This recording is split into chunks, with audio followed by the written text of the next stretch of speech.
What's up, everybody, and welcome back to Comparative Politics. I hope that you're doing well and that you've been getting some rest at night and that you haven't been too stressed during the day.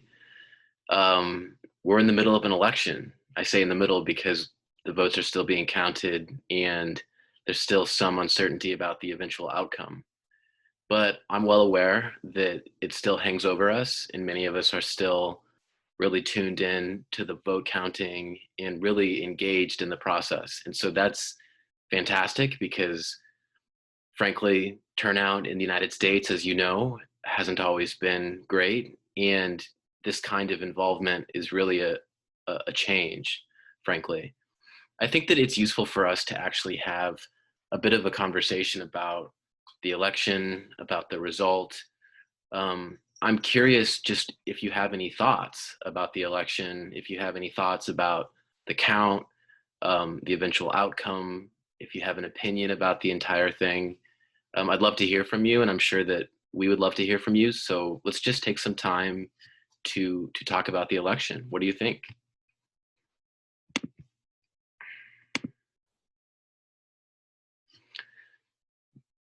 Jackie says Nevada needs to get it together.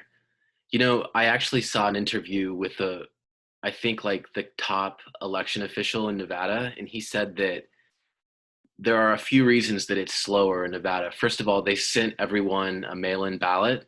They didn't have to request them in Nevada. And so virtually everyone or a huge proportion of the electorate voted by mail. And so that takes longer than in other places because they sent everyone the ballots.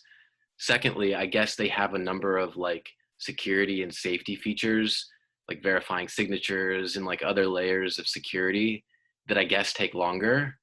Um, and so, in addition, I think that they also talked about some staffing questions. I think that every state is different. I can't say enough about Nevada, but that was at least what the election official said. Stephen agrees. He says they really do, as does Miguel. Ian says, why is it that Google shows Biden winning, but the Michigan.gov site shows Trump winning? Yeah, I don't know about that. I'm not really sure. I think that like the official count appears to show that Biden is winning Michigan. Maybe that's just like a strange discrepancy. But what do the rest of you think about the election? Do you have any thoughts? Do you have an opinion? How do you feel about the process so far? Do you feel as though your vote counts? Tell us a little bit about your experience. Steven says this election is making me mad because Trump is trying to sue to stop the count, and that is unconstitutional. Yeah, so there's really no basis for the claim that the voting has been fraudulent. The fact is that mail-in voting is not new. And really, in previous elections, large proportions of the electorate voted by mail anyway. And so the whole thing is just farcical. It's kind of like a caricature of itself. And I don't know if there's any basis for suing to stop the count. In 2000, there was a genuine dispute about the recount, and the situation was different because it was so close. And I think that really he seems desperate, and we should be fearful about what could happen. But at the same time, even though it's relatively close, it's not as close as it was in 2000 in Florida. Caesar says, I just checked the website right now. Jorah says, Georgia is looking really close too. There's a 0.3% difference between parties.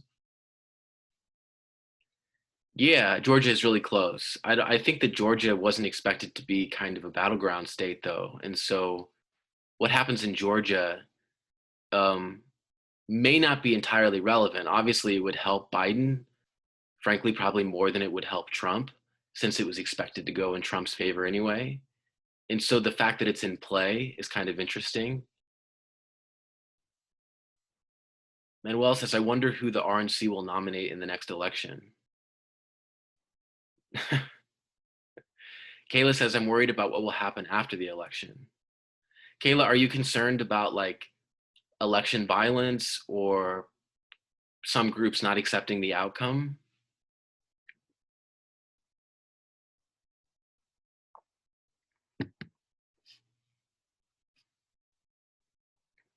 Kayla says all of the above. Yeah, I think that's a real concern. Where I am, for example, on Sunday, there was this giant, like, dueling protest between Trump supporters on the one hand and then like the anti-Trump people on the other hand. And the Trump people seem really mobilized and really animated. And even though Trump might be losing the election, it appears as though some on that side aren't willing to accept that result. And so that's disturbing because we know that part of democracy, in a crucial part, is that everyone plays by the same rules and that we accept the result, and that we go home and we come back out and vote again the next time. And so when the results aren't accepted and when it doesn't appear as though there was foul play, but the one side insists that there was, it really discredits the whole process. And so I agree with Kayla. It really is disturbing. And I think that for now, all the votes should be counted, to say the very least. And then we should hope that whatever the outcome is, the two sides can part ways amicably.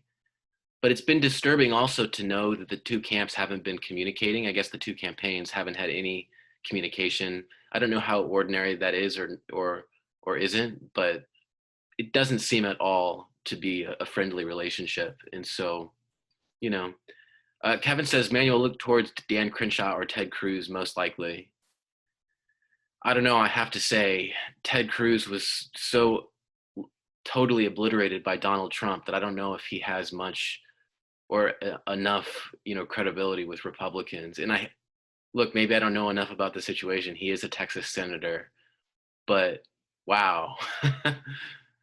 Miguel says that's what I'm worried about, right? Yeah, Stephen, we aren't officially going to know who won until the inauguration, in my opinion, because as Trump makes a comeback and wins, Biden is going to take it to court and vice versa if Biden wins.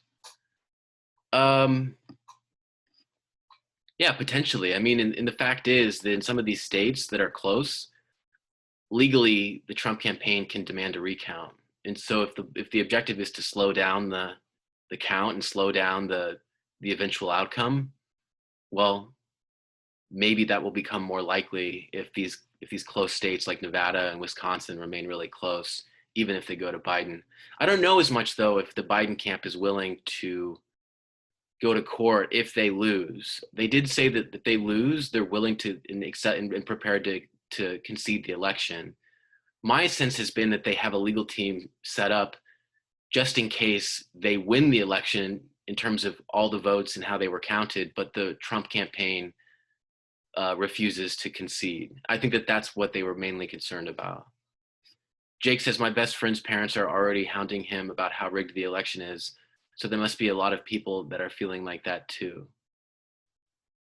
See, these claims, I've seen them go around. I don't know what they mean by the election being rigged. If by rigged we mean that gerrymandering has created an unlevel playing field in favor of Republicans, if we mean that, eliminating polling places in predominantly minority districts, if we mean making it more difficult for college students to vote, if we mean purging voter rolls in heavily Democratic areas, that all seems to rig the election in favor of the Republican Party. And so, I don't know what anyone means when they say that it's been rigged in favor of the Democrats. That's new to me, not to mention the electoral institutions that we have that totally overrepresent Republican and rural and predominantly white areas. And so I just don't buy it when people say that the election was rigged.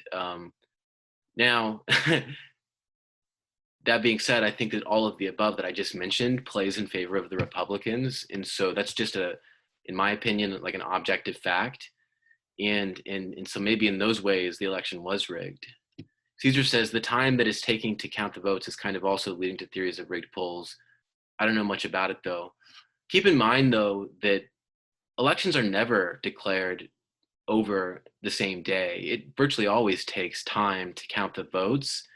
And the fact that so much of the vote was mailed in this year also means that it just is going to take more time. And the volume of mail in particular is a factor. And we know, for example, that as many as 300,000 absentee ballots were left in mail facilities because the USPS blew past the deadline to do a sort of last ditch um, search for all remaining ballots.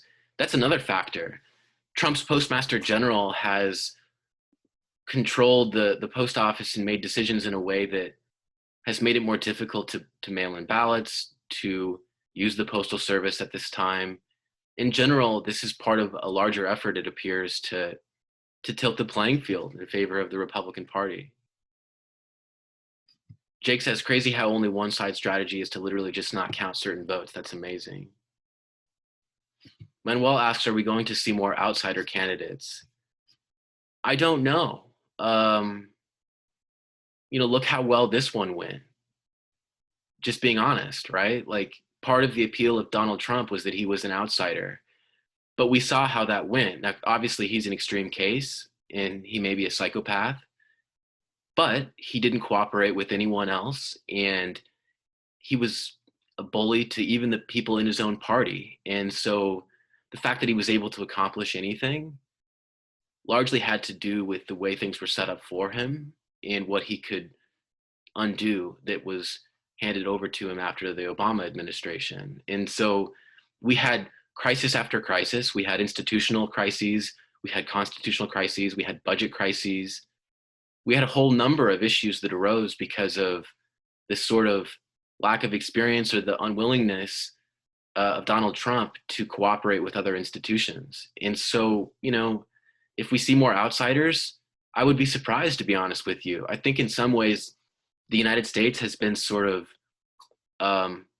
awoken, if you will. And for example, in my own case, like, I can't believe I'm saying this, but this whole experience has me kind of more open to career politicians, because it's kind of like if you're on a plane and the plane is crashing, you don't want a doctor or a professor or a political scientist or a janitor or a cafeteria worker. You want a pilot, right? And it's a sophisticated operation, flying a plane, and we want to fly the plane and not crash the plane, right? So maybe we need a pilot. That being said, I think that, like, the permanent tenures of senators in the U.S. Senate is problematic. And I think that the limited turnover of in some of these institutions makes it easier for them to become corrupt. And we don't get fresh faces. And so, there are limits, I think, to how much of a career these politicians should have. But at the same time, the outsiders can be really destructive. Jacqueline says, there are a lot of emotional implications, but politically we can say that American democracy is decaying. I consider myself a progressive, and I've got to say that both parties are completely out of tune. Corporate Democrats need to get it together for the following elections. I think it's pathetic that Biden is unable to defeat a fascist, racist, 70 IQ president. They shove his candidacy in our noses as the most electable, and here we are. Thanks for nothing. I agree. These corporate Democrats, the Democratic Party as a whole, with the exception of just a few people on the edges of the party, it's a party that's owned by big insurance companies, right? It's a corporate party that's owned by Wall Street. Both parties serve a set of narrow interests. And what's worse, the Democrats are terrible at politics. They're just terrible. They can't win. Even when the election circumstances are so favorable for them, they just can't even come out and perform well. I totally agree with Jackie. And if you out there, if you agree, and if you don't feel represented, I understand, and nor do I, because we've got some serious problems in the country, and none of them are being addressed by either party. And while it's true that I think the Republican Party has gone much further to the right than the Democrats have gone to the left, I don't think the Democrats have gone to the left at all. It's also the case that the Democrats have been feckless and ineffective politically. And the last thing I'll say about this is that the real tragedy is that the Democrats are bad at politics but good at governing. The Republicans are good at politics but bad at governing. And so really, whichever party is in power, we sort of don't have the full package. And I think that's part of why US politics breaks down increasingly. The one thing that I will say is I don't know if this election saw democracy decay as much as it could have. I think, frankly, what will eventually be a defeat of Donald Trump, I think that's a win, at least in the short term, compared to what could have happened. But I agree and I understand Jackie's point. And Jackie adds, this close of an election shouldn't have been the case. It's pathetic. The US invading and assigning dictators to other countries while their own democracy is based on white rich dudes trying to fight for money is dumb. Needed to vent, sorry. Kevin says, well, I haven't heard anything, but my assumption is that they have called for recounts in North Carolina and Georgia, but no one is talking about that. Ian says, I read something about the USPS backdating ballots that were sent in late. Yeah, that would be interesting. I don't know about that, but I'd want to know more about that. Miguel adds also about the 300 mail-ins that were lost. Yeah, it's really amazing considering that the races were so close in so many of these states, so many of these districts. The idea that that many ballots would be lost is troubling, to say the least, especially considering that we know that disproportionately it was Democrats who requested mail-in ballots, not Republicans. And so not only is it a tragedy that that many votes were lost, it's unfortunate and unfair that a disproportionate number of them were Democratic votes. Jake says, yeah, all the rigged claims just seem like heavy projection on their part.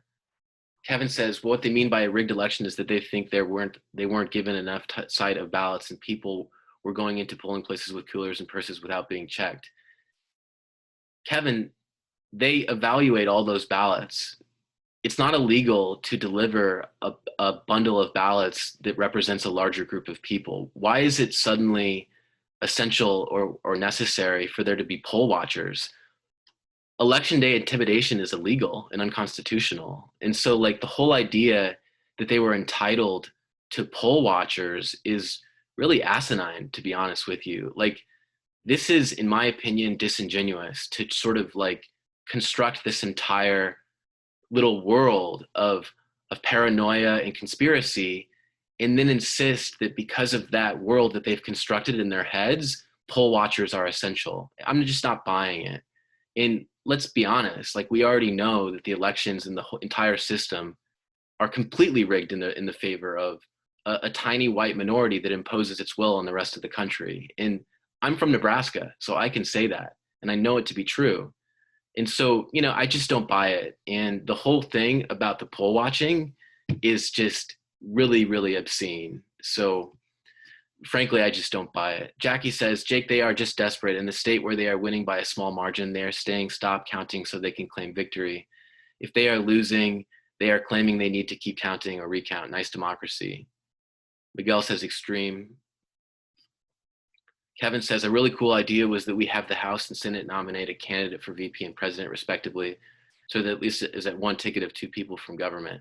So what you want is a parliamentary democracy. That would be the end of presidentialism. I don't oppose that necessarily. I think we would have a more representative system, but it's interesting because that would be a deviation from the direct election that we normally have. Alexa says, oh, so like two individual presidential candidates, one nominated by the public and the other by the party. Jake agrees with Jackie. Kayla says, I would like to applaud Jacqueline because she is speaking straight facts. Anna Martha says, US has almost an internal civil war and leading wars in other countries right now, and we are in the middle. Not quite. We don't have a civil war. Like a real civil conflict would be really terrifying. I think that there is certainly a lot of tension in the countries more divided than ever, but I don't know if we're on the edge of a civil war. Stephen says, Jackie said what a lot of us were thinking, thank you. Valentine said, is it true that supposedly that there are dead people voting? The rate of voter fraud is like less than 0.0002%. I don't know. I mean, maybe, but it's never been a problem. Rady says, I don't think what have a civil war, almost a civil war. I see a racial war going on that could escalate into something bigger. Kevin says, wait, what? I want a parliamentary ticket, so there is still a Dem and Republican ticket, just not the parliamentary. So you want a Republican and a Democrat. I think the problem is you wouldn't be able to govern because it would be too difficult to reach consensus or to get the two to cooperate. Manuel points out that polarization and party identification is so scary. Dorian says dead people voting happened often in Mexico. Under the PRI? Yeah, well, they did hold power through patronage and corruption, and so it wouldn't surprise me. Listen, everybody, the election is obviously really important. It's a referendum on Donald Trump, but it's a referendum on democracy too. But the sad thing is that it's a referendum on a democracy that is decaying. And Jackie is really, I think, correct. We don't have any effective representation of anyone but the tiniest elite at the very top. We have a set of institutions that are eroding. We have a very polarized politics. It's a difficult situation for the country, to say the very least. And the real tragedy is that while this entire game has gone on, the real issues have gone unaddressed. And in this class, for example, we know about the whole range of challenges that face countries. And those are political and economic and social. In this gamesmanship and this brinksmanship, this politics, it's entertaining, but at the end of the day, it doesn't get the job done. And so I think the future has to bring something new. And maybe, hopefully, this election can be some kind of a step forward. But for now, let's leave it there and begin to discuss the topic that we're covering today and that we've been talking about for a couple of days now, which is political parties and party systems.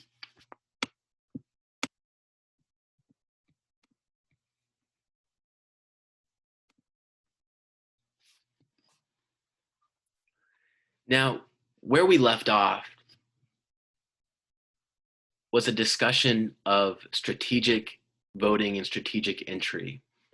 And remember that we talked about how different kinds of electoral systems shape the incentives of both voters and parties. And we first did an exercise where we looked at some election results. And I told you that your preference order was a certain list of parties from 1 to 3 that you wanted to see win the elections in that order. And I told you that we could look at those election results and have a pretty good idea what those results would have been beforehand, and we would have made our decision on who to vote for based on the expectation of those types of results.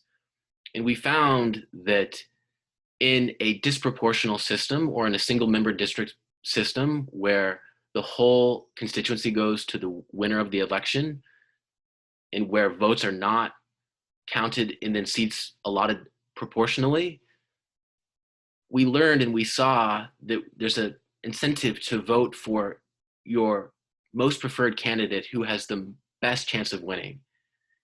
And so in our example, that meant that we voted for the Liberal Democrat, even though we favored the Labor Party first, because it was only the Liberal Democrats and the Conservatives who had a shot at actually winning. Then we also did an exercise about strategic entry, where we talked about the decision by political elites about whether to enter the political scene under the label of their most preferred party or under the label of their most preferred party that has a realistic chance of winning. And I gave you the hypothetical: you are a politician who wants to promote environmental protection, but under a single member district plurality system, a disproportional system, the Green Party is a third party and unlikely to win. And I asked you, are you going to run with the Green Party, or should you run with some other party? What other party should you run with? And overwhelmingly, we said, well, you should gravitate to one of the two biggest parties, or one of the parties that has a shot at winning, that most closely aligns with your policy objective of environmental protection. And so maybe that is a sort of center-left or a leftist party, if it's a two-party system and there's a left and a right party. In general, we saw how the electoral system can shape the incentives of both voters and party leaders. And we saw how that then can influence the actual elections and then who gets seats and who wins elections. And we saw then that it's actually not unusual for third parties to be punished and for two parties to dominate in systems that are more disproportional. And we also saw that, well, it's unlikely that parties like the Green Party would be very effective in those kinds of systems. So this is an exercise in strategic voting and strategic entry. And we're going to pick up here And we're going to do another hypothetical scenario that gets us thinking like politicians and gets us thinking more specifically like party leaders. Before, we talked about politicians and would-be political entrepreneurs who have a policy agenda. Now I want to present a scenario to you where you are hypothetically a party leader. And the scenario is the following. We are in a single member district plurality electoral system, which, as a reminder, means that the winner of the election takes the whole constituency. We don't divide multiple seats by the proportion of the vote that each party won. Only one party and one candidate win. Now, there are two small parties, and a coordination problem arises. Who should run between these two parties or among these two parties? You are the leader of one of these parties. Now, my question for you is, in this single member district plurality system, where there are these two small parties, and where there is this question of who should run, and where you are a leader of one of these parties, what would you do? What do you do in this situation if your goal is to win office? And I'd like to give you a moment to think about this and respond, and think about this from the vantage point of strategic entry. Think of this from the vantage point of a politician, a party leader in a small party in a single member district plurality electoral system.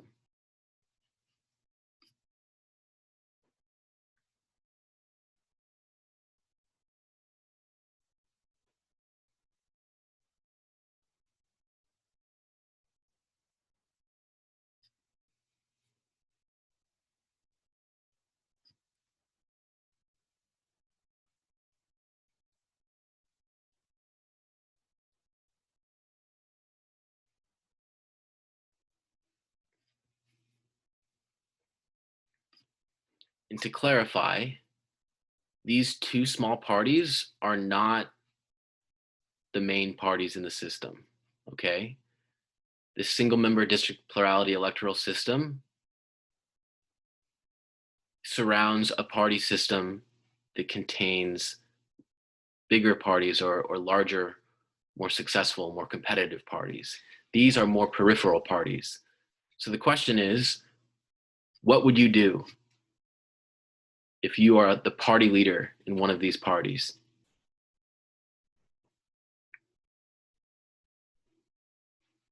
Tell me in either the chat, or you can use the mic as well if you want.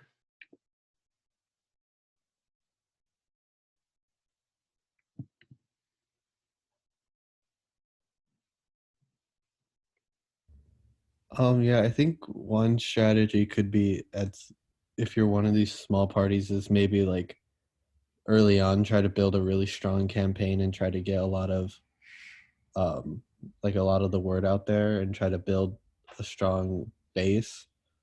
Um and then since I don't think any of the small parties would win, I think the best option from that point would try to be to get some concessions from one of the major parties. So if you're like a left-leaning party, maybe if the Democrats are running in that area or something, maybe try to get concessions that way to at least push your policy goals.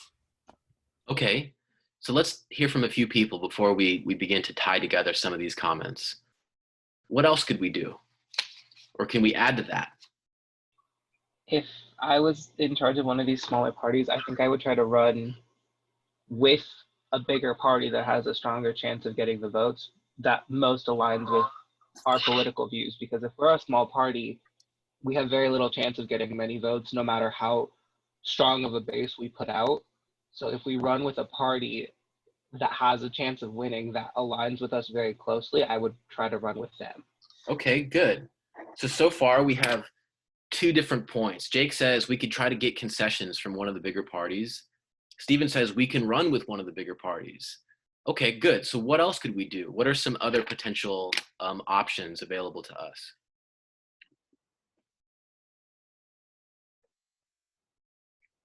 Can you think of any others? I know there's at least one more that would be a good option.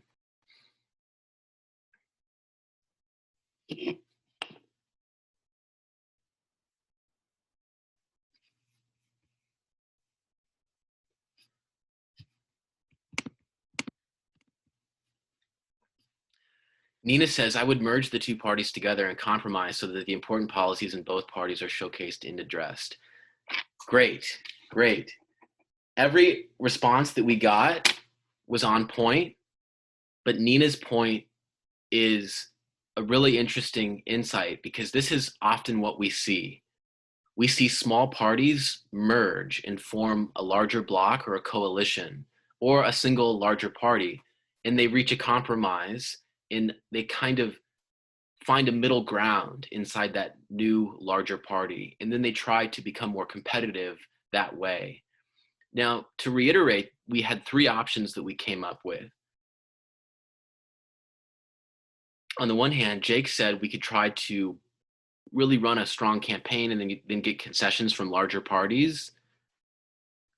Stephen said we can run with a bigger party and we could join them and try to run under the banner of a big party for that election, effectively maybe abandoning that small party. Number three, Nina said we can merge the parties and then reach a set of compromises inside the party and create either a new party or a coalition or a bloc, and then we can be more competitive that way. All of these are options. Merging the parties would probably be the most effective strategy given the circumstances of the single member district plurality system, because really size is the issue, right? It's really just the main parties, the top most competitive parties who are able to get seats. Everyone else is punished because if they don't win the plurality in a district, they can't win that constituency regardless of how close they got in votes and in percentage to the first place candidate. The most effective way to solve this problem is for those two parties to merge into a single party or a bloc. And there is plenty of precedent for this. For example, in the UK in 1998, the Liberal Party and the Social Democratic Party merged to create the Liberal Democratic Party. That was an example of two parties responding to the relative weakness, coming together for the purpose of forming a larger party, a party of greater size that potentially would have a greater chance at being competitive in elections. And the more disproportional the system, the greater the incentive for small parties to merge. And so in a single member district plurality system, a system where the winner takes all, there is a very strong incentive for small parties to try to come together and reach that set of compromises that Nina talked about.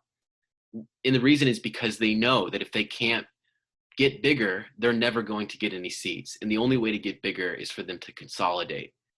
And so you may have asked over the years, why do we only have two parties in the US? And why are those two parties so general and so umbrella-like in their coverage and in their scope? Well, it's because we have majoritarian institutions. We have single member districts where there's a very strong incentive for parties to merge and to consolidate. And over the years, over the centuries, we've wound up with these very, very broad catch-all parties. And moreover, we have all these small parties who really only can get a shot at even being competitive by merging. And even then, the Republican and Democratic parties are so institutionalized that it's unlikely that those other blocs or coalitions could be competitive. But it still is the case that their only way of being competitive would be to merge in that way. And what's more, our single member district system and disproportional systems in general, they don't just create incentives for small parties to merge, they also deter the formation of small parties in the first place. And so think about it. If you are trying to get into politics and you think that you need to create a political party to kind of carry you to victory, well, are you going to be more likely to create a party in a system where the proportion of the vote in a district you get nets you a certain number of seats, or where you have to win that district in its entirety in order to get the seat, a single seat? Well, you're going to be more likely to start up a new party in a proportional system and much less likely to start up a new party in that majoritarian system, that second scenario that I named, because that new party is very unlikely to become big enough, quickly enough, to really be effective politically for you. And so this is an exercise that shows us the way that strategic entry works and how politicians and party leaders face incentives in the same way that voters do. And so what's really interesting about this is that what this discussion so far suggests to us is that it's irrational response to the institutions, the way that voters behave, the way they vote, and the way that politicians and party leaders vote and behave. They respond to the incentives created by the institutions. The social cleavages obviously matter too, and we'll get to those here momentarily. But the point that I want to make to you is that, sometimes we talk about the two-party system as being very irrational. The fact is, it's actually quite rational because it exists because voters vote strategically and because politicians and party leaders are themselves strategic. And in the example of the pro-environmental protection politician, we learned for ourselves that even if you like the Green Party, you're probably more likely to be successful electorally if you run with the Democratic Party. But that itself might require you to compromise some of your integrity and sort of moderate or water down some of your positions. So you begin to see then how we wind up with these two parties and how the politicians themselves are often so vanilla and so not aggressive in their pursuit of certain policy objectives. It's kind of like these politicians have multiple masters. They've got the political imperative, but they've also got the policy imperative. And those two imperatives create this kind of balancing act where you wind up getting these sort of middling centrists who don't usually do anything with much gusto, except for just trying to remain in power. So at this point, we arrive at a series of questions that come up from this discussion and that I want us to focus on and use to frame the rest of our discussion. But before we do that, let me grab my phone over here. It's charging. I need to look at the time.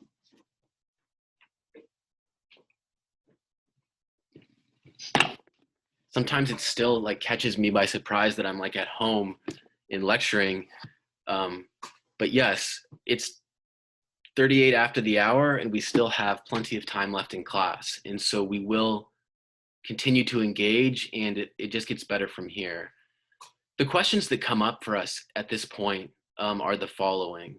Why are there few parties in some party systems and many parties in other party systems? Why is there so much variation between countries like, say, the United States, where there are two parties, in Peru, where there are more than a dozen parties? Why are there only two parties in the United States? What determines the number of parties in a party system? These are the key questions that will frame the rest of our discussion. And we'll talk about not just party systems and the number of parties, but we'll eventually tie back in the role of social cleavages, and we'll do so through an analysis of some interesting contrasts in Africa. So we're going to consider Duverger's theory at this point in the course. And the reason that this is such an important theory is because it's one of the few laws that we have in political science. Yes, we do have them. There are like 3 of them. One of them is what's called Duverger's law. And it basically is a law that says that the number of parties relates to the social and the institutional factors in a country. And really, there's a role for social cleavages and political institutions, electoral institutions to be exact. And we're going to unwind this theory and take a look at the different moving parts before we eventually arrive at the predictions generated by the theory that we'll use in the rest of the course. So in Duverger's theory, Duverger began with the idea that in any society, there are social divisions. And these social divisions create the demand for political parties. So remember, we gave you the example of the division between North and South, and Northern Frenchmen and Southern Frenchmen, or Northern Dutch and Southern Dutch. And we talked about how the cross-cutting or aligning cleavages create the demand for the political parties in that society. We talked about the cultural and the social factors that might influence the cleavages. But those cleavages and those parties that are demanded by those divisions, that's only half the picture. The other half of the picture is the electoral institutions and the extent to which they translate demand into parties. And those electoral institutions, as you know, can be broadly distinguished as sort of majoritarian or disproportional systems, single member district systems, and then more proportional systems that are different because they divide up seats in the district by the proportion of the vote received by the different parties. This is a distinction between proportional and majoritarian electoral institutions. And Duverger's theory says that whereas the society and its cleavages produce the demand for different political parties that represent the different groups, it's those institutions that create the incentives that then translate that demand into parties. And so Duverger's theory really works by focusing on disproportional electoral systems, majoritarian systems like single member district systems in the United States. And Duverger said that these disproportional systems discourage the formation and electoral success of new parties in two ways. There's the mechanical effect, which leaves small parties with fewer seats in the legislature than the votes cast for them would have produced in a PR system. Because they don't win the district, they get some proportion of the vote, but because they don't win the district, they don't get any seats at all. But in a proportional system, they would have gotten seats that are roughly proportional to the percentage of the vote that they won in that district. And so the mechanical effect leaves small parties with fewer seats in the legislature than the votes cast for them would have otherwise produced. There's also the strategic effect, and this effect leaves small parties with fewer votes than the latent support for their policies and the electorate would suggest they could attract. This is because voters are drawn to those parties that they believe won't make them lose or waste their vote. You don't vote for the Green Party, even though you like it, because you know that they have no shot at winning. And so you vote for the Democrats instead, but that leaves the Green Party with fewer votes than they otherwise would have received given your latent support for that party. This is the strategic effect. Duverger's law says that disproportional electoral systems should create party systems with few parties because of the mechanical effect and the strategic effect. But before we get to those predictions that I just briefly summarized, let's take a look at the way this works in terms of the set of moving parts. So any society begins with these latent social cleavages, these divisions between Northern and Southern French speakers, Northern and Southern Dutch speakers, and so on and so forth. These social divisions create that demand for parties, but then the electoral institutions of the country intervene to kind of shape and reshape the extent to which that demand is translated into actual parties. Those actual parties that are sort of emergent in that we think of as the politicized social cleavages, the division between Democrats and Republicans, et cetera, those parties, those cleavages that support those parties are then affected by electoral laws, which present the incentives that voters and politicians respond to. And then, of course, the mechanical effect, which shapes the number of seats won by those small parties if they don't win the district. And what we get is we get the first level where the strategic effect, which relates to the voting behavior of voters, it shapes the number of electoral parties. That is, parties who are competitive in races or who are in races themselves. And then the mechanical effect sorts and distinguishes between winning parties and losing parties. And so that's how we get all the way to legislative parties.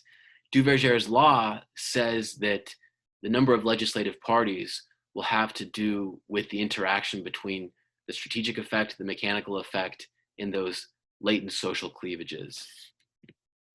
So we then get four predictions. We have on top the permissiveness of the electoral system. A less permissive system is a single member district plurality system, a sort of more majoritarian system. A more permissive system is a proportional representation system. On the side, we have social heterogeneity or social divisions, where we have low social heterogeneity or low social divisions and then high social divisions on this side. So I want to go over each of these with you individually. So where electoral systems are majoritarian and disproportional, and where there is a high degree of social heterogeneity or a high degree of social divisions, we should expect few parties. Look at that, isn't that interesting? even though there are a lot of social divisions, the disproportionality of the electoral system means that those small parties that would result theoretically from those social divisions will be punished by the strategic effect and the mechanical effect. And as a result, there will be few actual parties who are competitive and in the legislature. If we have a very permissive electoral system, like a proportional representation system, in a high degree of social divisions, we should have many parties, because each district is assigning seats according to the proportion of the vote that each party won. And so that means then that small parties are not punished. Instead, they'll get seats in line with the proportion of the vote that they received. And that means that in the first place, there are going to be a lot of those different parties because there are high social divisions. Where there is a very permissive electoral system and a low degree of social heterogeneity and social divisions, we should expect few parties because there will be very few natural social divisions. Even though the system is more permissive, there will be less demand for parties, and therefore there will be fewer parties who actually vie for seats in each district.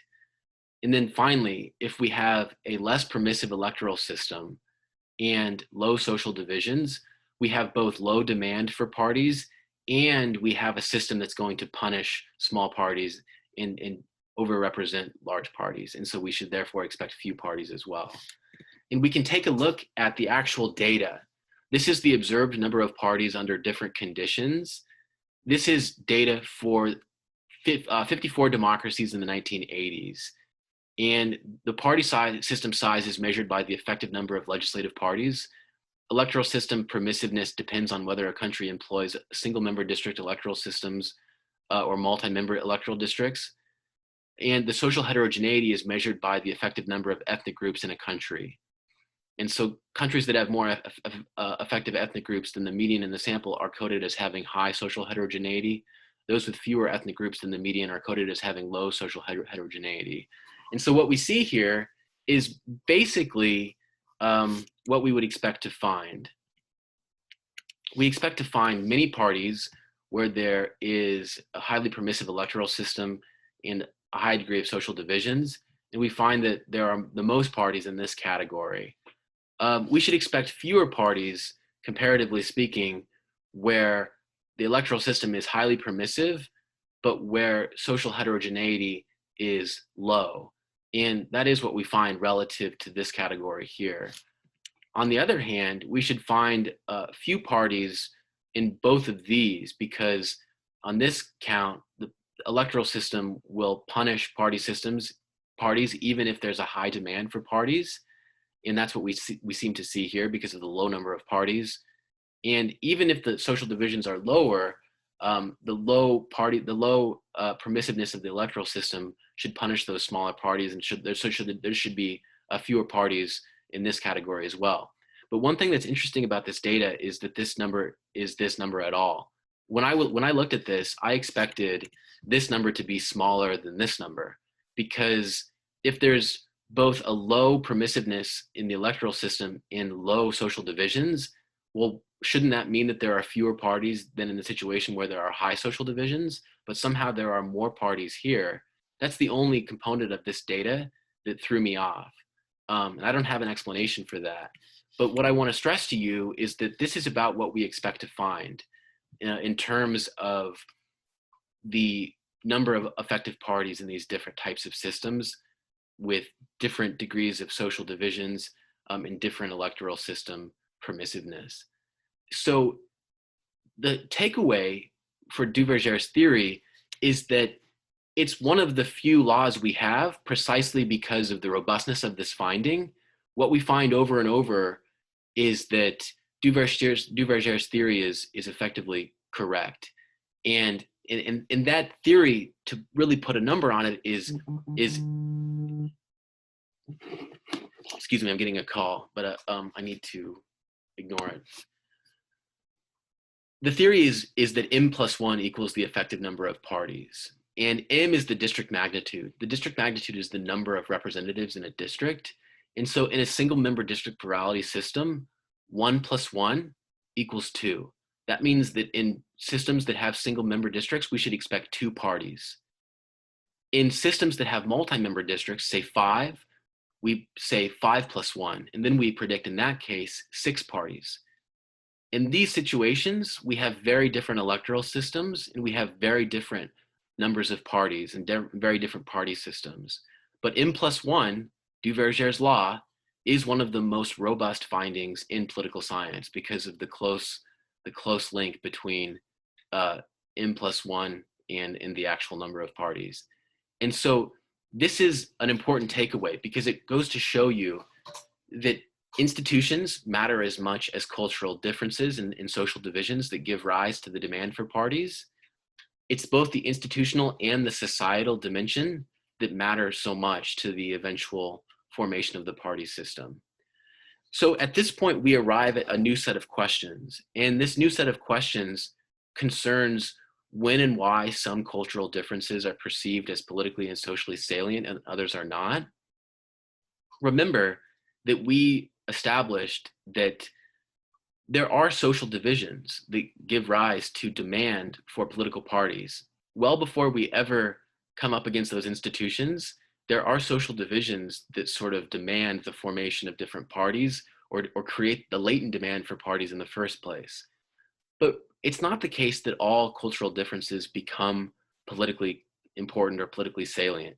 It's not the case that politicians will sort of mobilize or take advantage of all of these existing divisions by trying to activate these different groups. Some cultural differences don't matter. Some cultural similarities do matter a great deal. So the question for us is when and why does a cultural difference matter, and when is it ignored? And under what circumstances do political differences become consequential or salient? And so what we're going to do is we're going to examine the relationship between two ethnic groups, the Chuas and the Tumbukas, in Malawi and Zambia. And this is a really interesting exercise because it lets us see the contrast between the salience of the political division between them in the two countries. And the basic challenge or the basic puzzle is that in Malawi, Chuas and Tumbukas are political rivals. They don't cooperate. They don't form parties or coalitions together. They're always against each other. But in Zambia, these two groups are political allies. They cooperate, they work together, they collaborate, and they've been known to form coalitions. What's interesting is that there's such a contrast between the Malawi side and the Zambia side.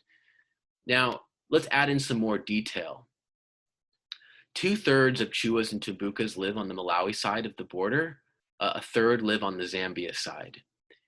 57% of Malawians are Chuas, 12% are Tumbukas.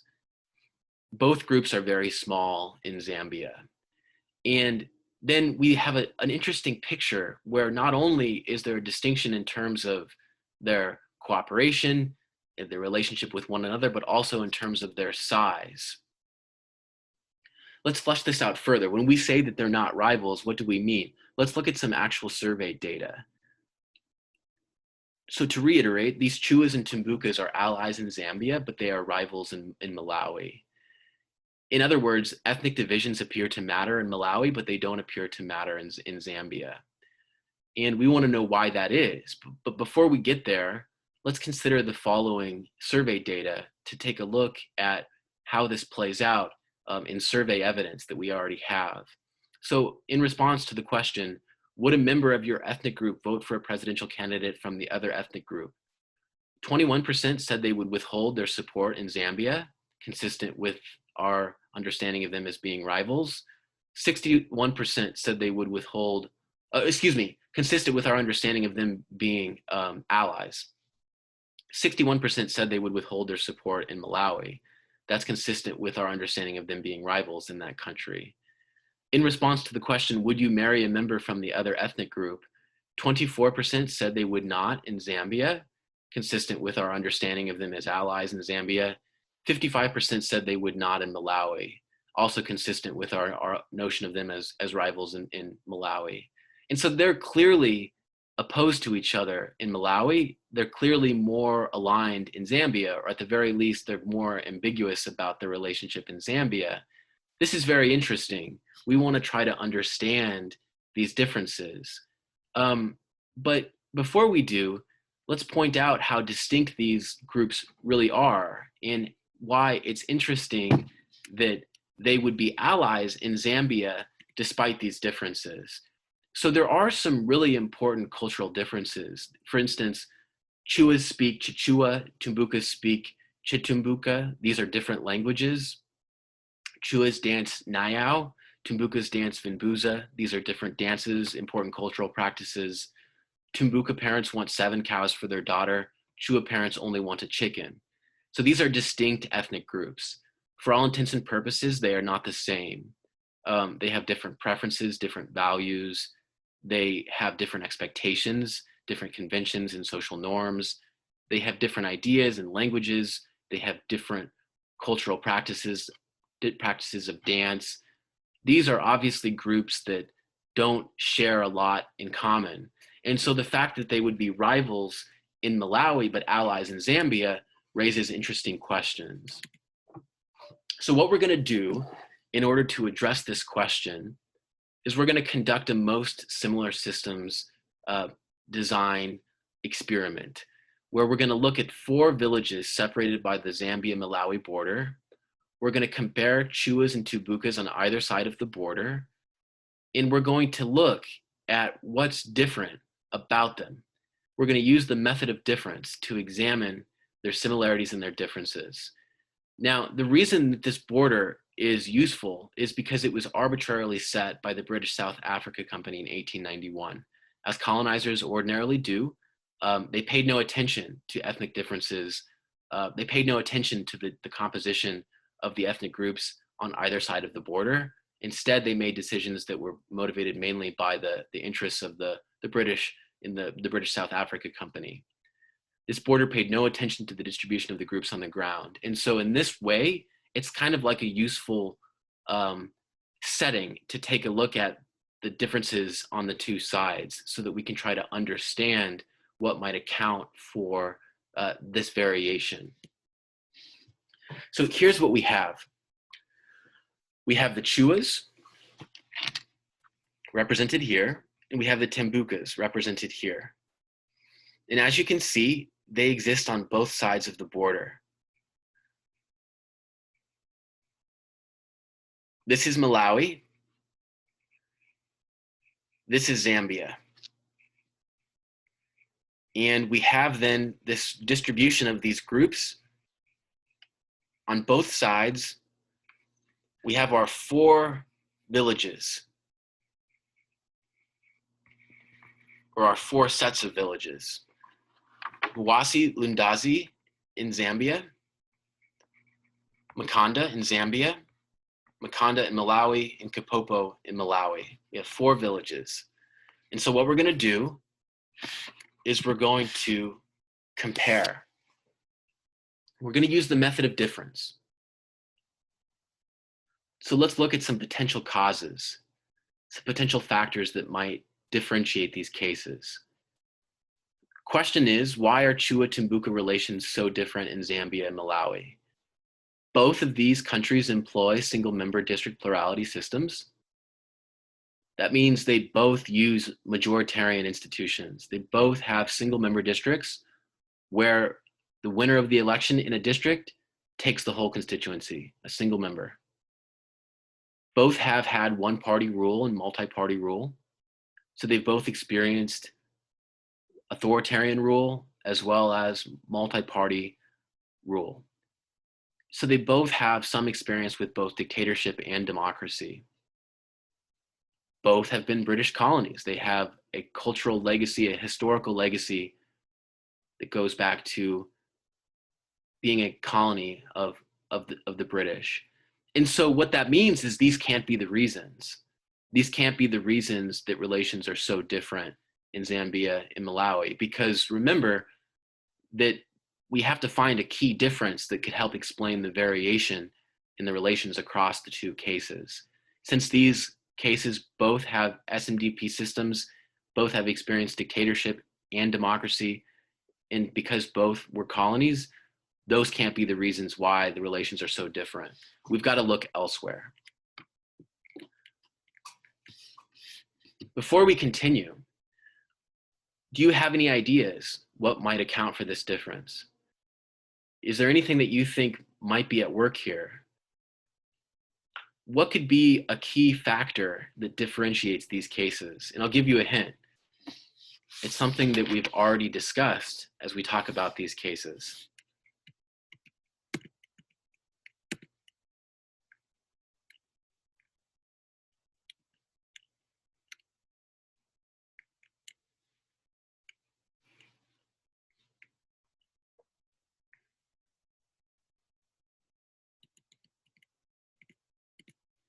Do you have any idea about what this might be?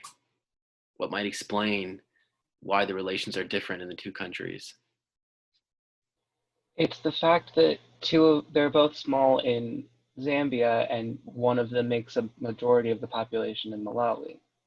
Okay, Stephen, do you want to talk to us a little bit about why that matters so much? So since they're both small in Zambia, they are kind of more equally represented, it seems like. But since in Malawi, they make one of, I think it was the Tumbukas, make up 57% of the population, Yeah, or the Chua, excuse me. That's over half of the population, which would then kind of skew the voting in favor of the Jews, which would then kind of drive them apart. okay. Okay, so this is really interesting because Stephen's pointing out that the distribution of these groups and their size matters a lot to politics. And there's something here that's really, really important, but we need to peel away a few more layers of the onion. Now, it's evident that in Malawi, one of these groups is huge. It's 57% of the population. In Zambia, both of these groups are small, very small. And in that regard, they're not very politically consequential, either of them individually. Now, what does it mean then for them to both be relatively small? If they're both pretty small, what then happens? Are they likely to relate to each other in a different way? Or why does it matter if they're both pretty small in Zambia?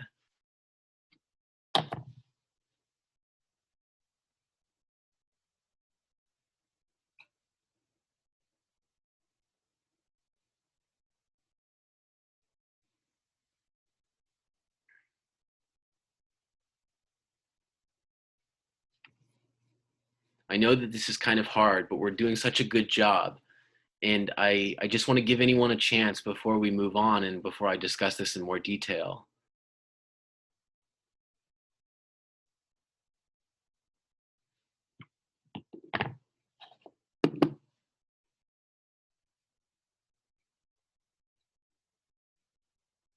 So the reason that relations are different in Malawi is because that 57%, hold on, we got a chat here. We'll see what contribution came in.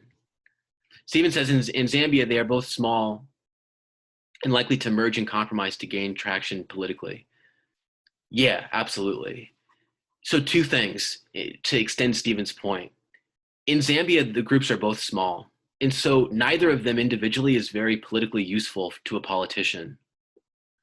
What does that mean? It means that no politician can use either group to win power. They're just too small. And this is especially the case because of the single member district plurality system, which rewards large parties and punishes small parties. And so any politician who wants to use these groups, either individually or together in Zambia, is going to be better off getting those groups to merge and to cooperate and to work together and to form a coalition or a party or a bloc. Because individually they're so small, together they get closer to being competitive. And so consequently, in Zambia, it doesn't make sense to a politician to politicize the division between the groups. Instead, it makes more sense to try to bring them together, or at the very least, to not drive them apart. In Malawi, it's very, very different. In Malawi, one of those groups forms 57% of the whole. Now, what that means, pardon me, I need to go back and remind myself which group that was. Chuas. And so what that means is that in Malawi, the Chuas by themselves are big enough to carry a politician to victory. And so the Chuas can become very politically useful. And moreover, they don't need the Tumbukas because they already form what is essentially a majority, a large majority, a supermajority. And so it makes sense to politicize the division between the groups.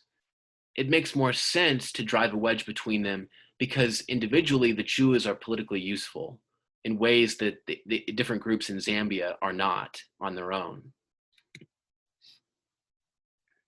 And so let's look at this case by case. In Malawi, the Chuas are 57%, the Tumbukas are 12%. These are relatively large groups. In at least the case of the Chuas, the groups can be used to win power.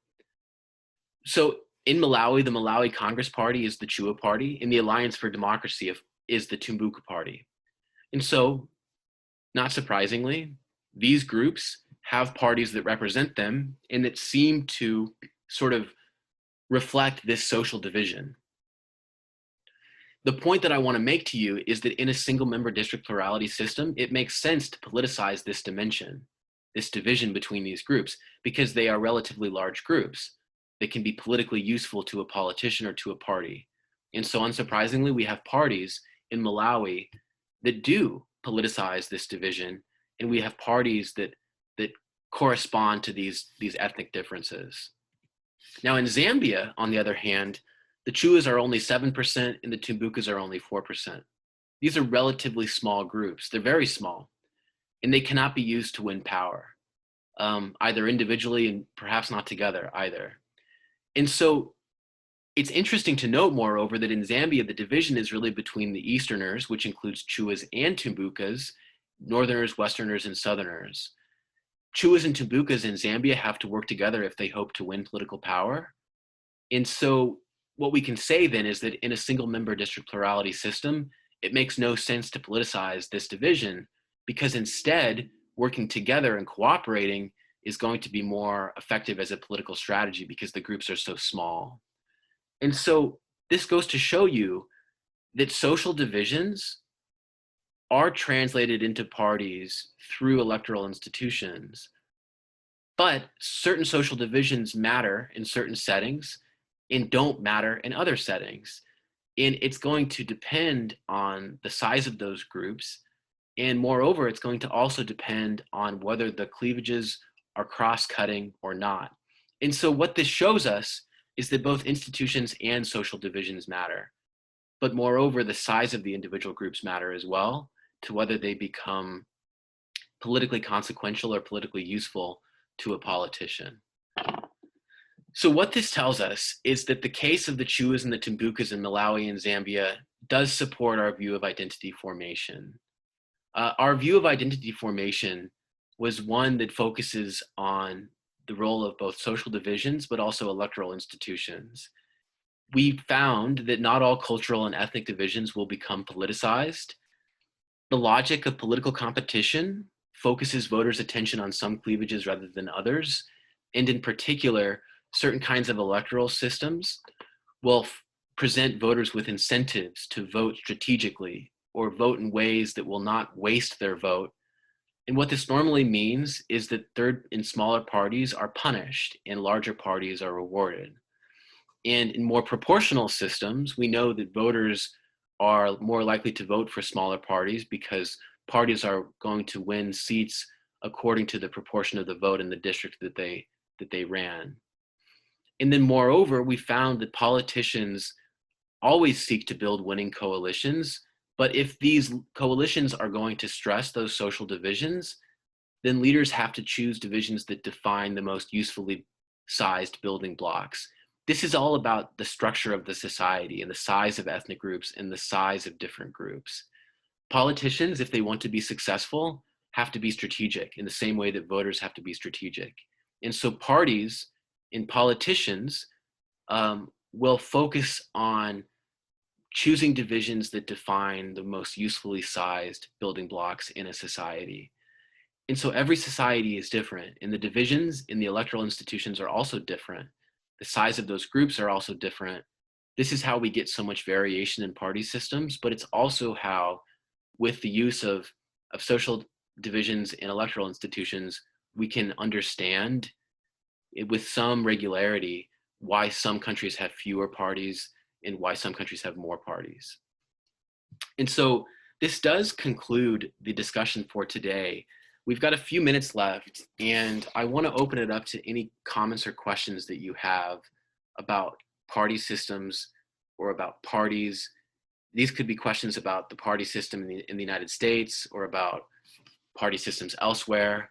I just want to know, what comments you have or what your takeaway is after this discussion, if you have anything at all.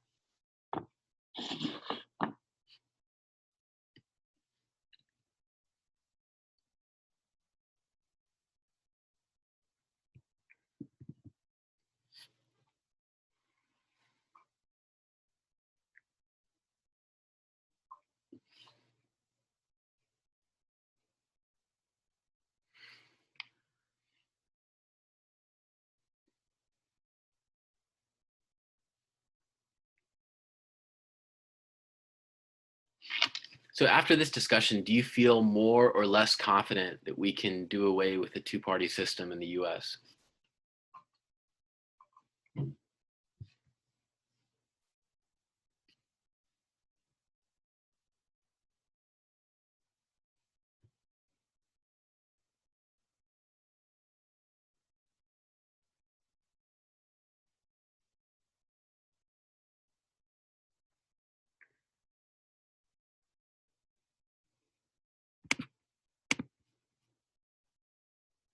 Caesar says, I'm a bit more confident than before. Interesting. To what do you owe this newfound confidence, Caesar?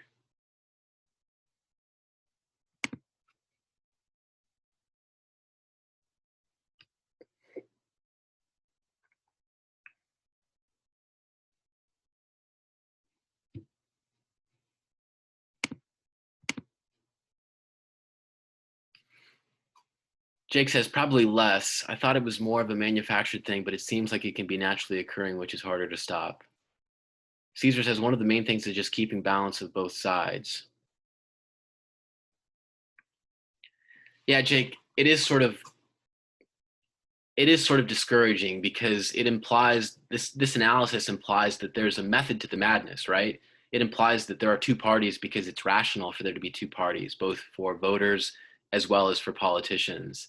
And so, as long as politics is going to be about winning office and winning power, I think that unfortunately we might be stuck with this system. And I hate to say it because obviously we want to be open to the possibility of reform, and we are, but clearly there are some very mechanical processes that support the system, the ways that voters vote in favor of parties that are likely to win, and the way that politicians run to major parties because they stand less of a chance of winning office if they don't do so. Those two factors are really powerful. Stephen says less because the two major parties umbrella so many political beliefs that the smaller parties would have to align themselves with either Democrats or Republicans to stand a chance of gaining any seat in office. Yeah, that's another thing. Not only is it the case that that strategic entry makes it harder for new parties to form and be competitive, it's also the case that the parties that do form and seek to be competitive as third parties basically have to mirror a lot of the positions and views of the big parties, because after all, those big parties are getting most of the votes already. And so any new party would probably have to peel off some of the supporters on the margins. And that usually comes from adopting some of the positions of the major parties. And so, it's just a difficult situation for small parties. They really are up against, you know, a very difficult system, one that does punish them. Caesar says, but then again, it can go really wrong. Manuel says, but being able to identify with these broad umbrellas provides simplicity in a way for the average voter. Most Americans don't pay attention to politics until the election. So I'm happy to see Manuel making this comment. This is important. The truth is that the strength of the parties matters too, and the umbrella that they provide is useful because it does connect voters to the process in a relatively simple way. if you want to know how hard it can be to govern with many, many parties, go to Peru or Ecuador 2 decades ago, or Peru today, and you'll find quickly that it's virtually impossible to get anything done when you have so many parties. Maybe a healthy middle ground would be optimal. But Manuel makes a good point in saying that, look, there are some benefits too. Listen, everybody, that does conclude our discussion. We're a little bit over time. Thanks for hanging out and staying here. I'm going to stop the recording. We're so happy to see you today. I hope that you have a good remainder of the week, and I'll see you next week.